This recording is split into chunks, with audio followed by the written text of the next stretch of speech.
Okay, I guess we're on.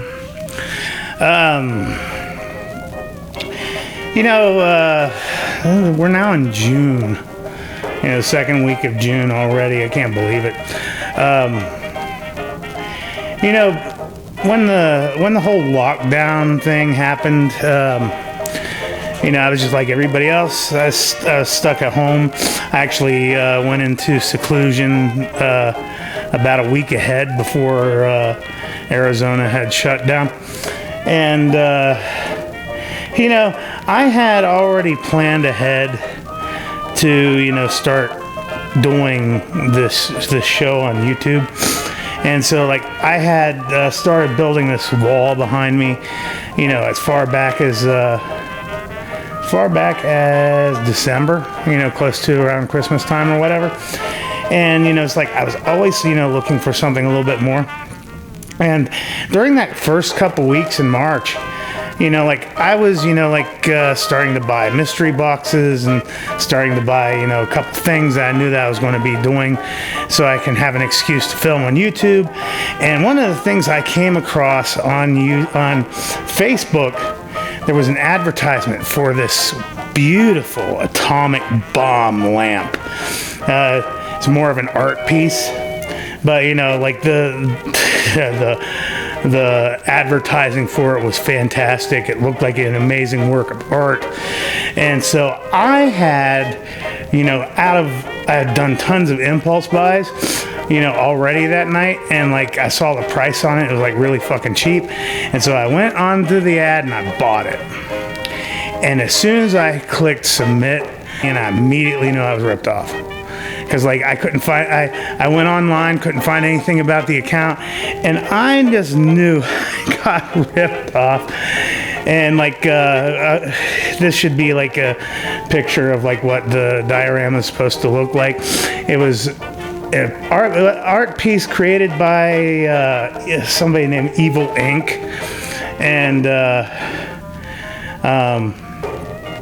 I should have done more research, but I was doing a lot of impulse buys, and sometimes you find some crazy deals on there. I wasn't really thinking, I was in lockdown. I was fucking bored. So anyway, that's what it's supposed to look like. But when I saw I had gotten the shady PayPal link, I didn't know anything about Evil Inc. at the time. I immediately knew that I knew I was going to get something in the mail, but two, I knew I was not going to get an atomic bomb lamp, because I thought it would look good for the set here, So anyway, I forgot about it. I knew I'd get something, but I forgot about it. And this week I got something. And remember, it's supposed to be yay high, and I completely forgot about it. And so I had gone about my daily business past couple months. And then this week I got this little tiny package, and it's from China. And I was like, what the hell is this thing? And it wasn't until an hour after I got into the house that I realized, oh my God, I bet you I should have saved this. I should have saved this for a live unboxing. But I couldn't help myself. I had to see what was in this thing. And I've never been more happy to be ripped off in my entire fucking life. I mean, you gotta see this. You know what I got?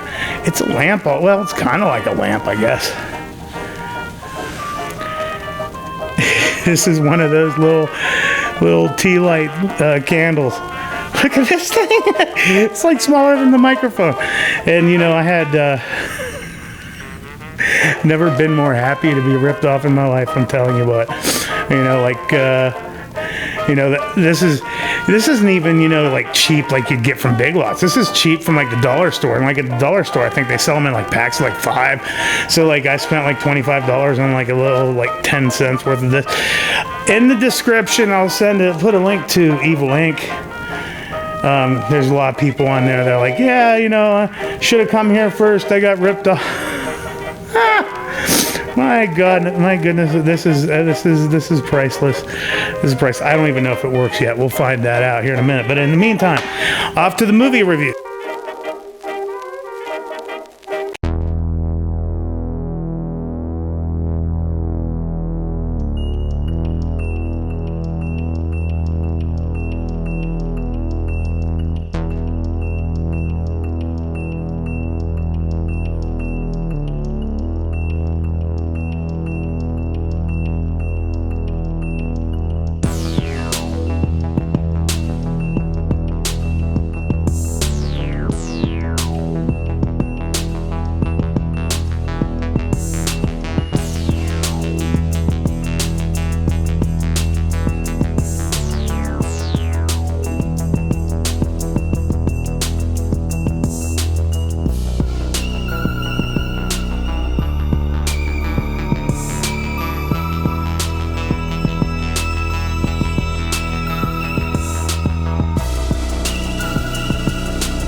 let's see if I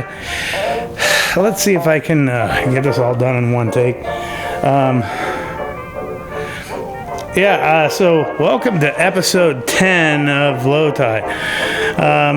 As I was talking about, I did a lot of, impulse buying that first month, just buying mystery boxes and a bunch of other shit. And when I was also going through the mail, I was looking through old mail throwout, and I found this thing, and I totally forgot I had it. And I was like, what the hell is this? It was first is the nuclear bomb, and then it was this, and then I remember, oh yeah. So this isn't really much of anything, I have no idea. I totally forgot I got this thing. Oh shit! You're gonna make me. You're gonna make me do it. I'm not gonna break the take. I'm not gonna break the take, but yeah, anybody who knows me knows I have a sick sense of humor. In fact, if you've seen the website, if you've seen my website or seen any of my other videos or even my old movie work, you know that. But I used to collect sports cards back in 1988, 1989 when I was wasn't even a teenager yet. And I wasn't really interested in collecting sports cards, but I wanted to pick this one up. This is, who is this? It's a Mark Jackson card, Mark Jackson basketball card. And I didn't get this because I wanted a basketball card, but where is this? If you look right here, right behind him, that's the Menendez brothers sitting there behind him, sitting courtside. And if I remember correctly, it's right after the murders or whatever it was. So I just needed to have that card. And as I was doing a bunch of eBay shopping, I just happened to pick it up. Anyway, episode 10. Thank you so much for coming. And while you're here, if you've liked anything I've done so far, but you haven't liked and subscribed, please, get out. I paid $10 for that, I didn't really want to start doing graphics or anything on this show. I didn't want to be that YouTuber, but it's anybody who subscribes to this channel helps me out. Anyway, today we are going to be talking about Come to Daddy. It is a recent horror film. It came out a little bit earlier this year. I was going to go see it at the Loft Cinema here in town before the crisis, but I never got around to it, and so I finally got around to it. And so the story is about a young adult named Norval, played by Elijah Wood. And it starts out with him, going through the woods, going seaside, going to visit his house. He got a letter from his dad asking him to come and see him. He's never met his dad before. And, we meet Frodo. He's all dressed up, all in black, and he's got a black painted thumbnail, and he's got a stupid Doc Ock haircut, and he wears turtlenecks, and he's got a fucking dirt worm over his lip, and as soon as he meets his dad wants to take a selfie, and he's like, oh yeah, I got this exclusive iPhone. It was designed by Lord. Fucking poser ass shit. It's no wonder your dad doesn't like you.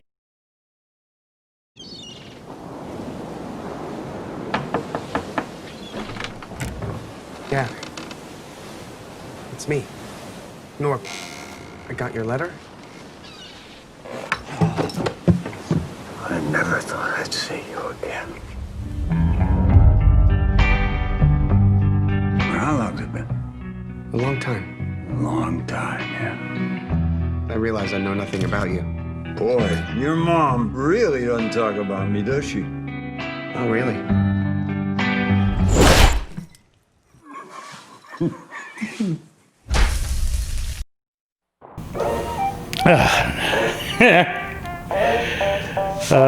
When I thought that up last night, I thought it'd be better than that.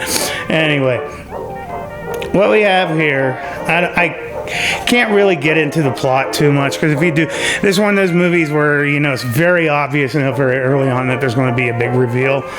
So, like, there's twists and turns, and I can't get into the plot of the movie without, you know, revealing too much of it. So all I'll say is that, you know, it is about this young kid. He's this white privileged, you know, music producer type. You know, he's got more money than he knows how to handle, never worked a hard day in his life. And he comes up to this house and he meets his dad. And his dad is played by... God, I had this memorized. That's the reason why I keep these cheat sheets. I don't want to edit this shit out. You know, a lot of the...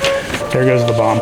A lot of the YouTubers, you know, I'm a filmmaker. I know how to edit this stuff out, but, like, you know, it's like this is a matter of breaking the fourth wall. So, like, I got my information here. It was played by Stephen McHattie, and I remember him from he was in like Death Valley and a few other movies, but, like, most recently in a very good performance he was in, he was the DJ in Pontypool. Fantastic performance. He could, you know, he can play a scumbag. He does a very good job at that, and they lay the foundation of that very early on. But as I said, this movie goes into, you know, some reveals and some twists, and so that's all I'm really going to leave into it. You know, it's like if you go and watch the trailer is not going to reveal too much. In fact, the trailer is going to be a little bit misleading. What I will tell you is that this movie starts out sort of like a twisted grindhouse throwback, but by the second act, it sort of devolves more into a more black comedy territory, and the movie starts to slip at that point. It starts to go a little bit all over the place as far as tonal shift goes. You know, at some point, you know, you're supposed to take it serious, and at other points the dialogue is so ridiculous and over the top that you can't take it serious. And you know, it's a movie that has some really nice tension at the beginning. It has a very fascinating setup. You have like some quirky town folk thinking you might end up with, you know, like a pseudo David Lynch type scenario, but it goes off and does its own thing. And it kind of reminds me of the black comedies that you would see released directly to VHS in the 90s. You know, something like The Dark Backward or something like that. And the fact that there's just like this weird slapstick element to the movie that just seems completely out of place. It doesn't take itself seriously enough to allow the tension to build up. The dialogue gets a little bit ludicrous, and we are introduced to another character named Jethro, played by Michael Smiley. Yes, I'm looking down at the sheet. And can't remember where I saw him before, but he's got a very unique look. And he gets into this... he's one of the instigators of like this, you know, just out of place dialogue in the movie. And while his performance is sleazy and perverse at the same time, you know, he's out of place in this movie. This movie becomes too self-reflexive, and it becomes too self-reflexive to take it seriously. So it just plays it up for the yuck factor, to play it up for the cheap jokes. And by the end of it, you know, like, I think that this movie isn't as dark as it thinks it is, but it isn't as, you know, it isn't as it's not as dark as it thinks it is. It's a bit too silly to take itself seriously, and it just has all these tonal shifts. It isn't consistent in tone, and it takes me out of it. You know, so like it too many. This video is going to suck. Anyway, I want to keep this short. I guess my whole point is this is on Amazon Prime, and my suggestion is that, you know, like,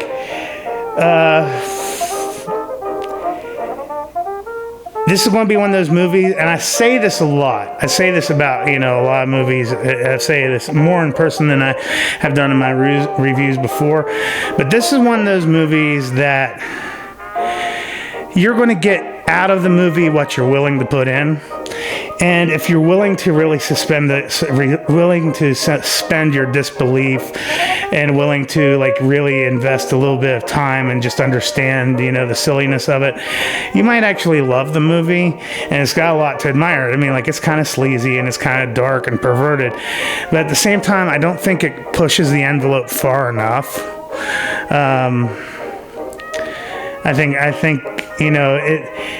it's too restrained in some points, and on the other end, it's too extreme. So it just doesn't mesh very well. And this is a movie by the first-time director Ant Timpson. He's a producer. He produced the fantastic Turbo Kid, and he worked with Elijah Wood helped produce Turbo Kid, and also helped produce Greasy Strangler and a couple other things. So he's got a good taste for it. Elijah Wood has a good taste for it too.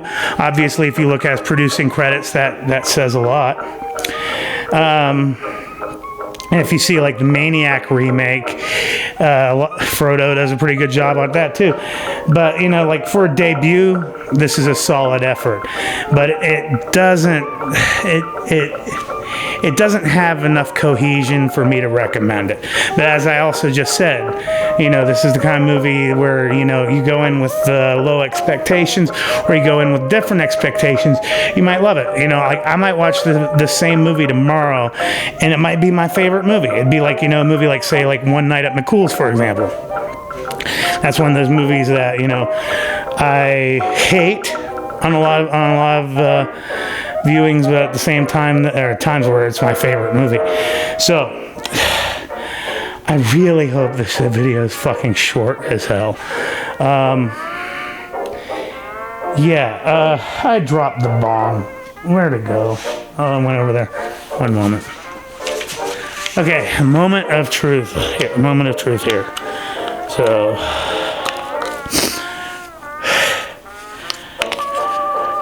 moment of truth. So, the batteries won't even fit. Yeah, there we go. We're gonna see if this works. I guess I didn't get too ripped off, Okay, come on back up. Okay, if you like what you see, please subscribe. Hit the bell, like it, share it to your friends, and man, I really hope I get my shit together here soon. Okay, subscribe, hit the bell. Share to your friends. And thanks for coming. I'll be back next week.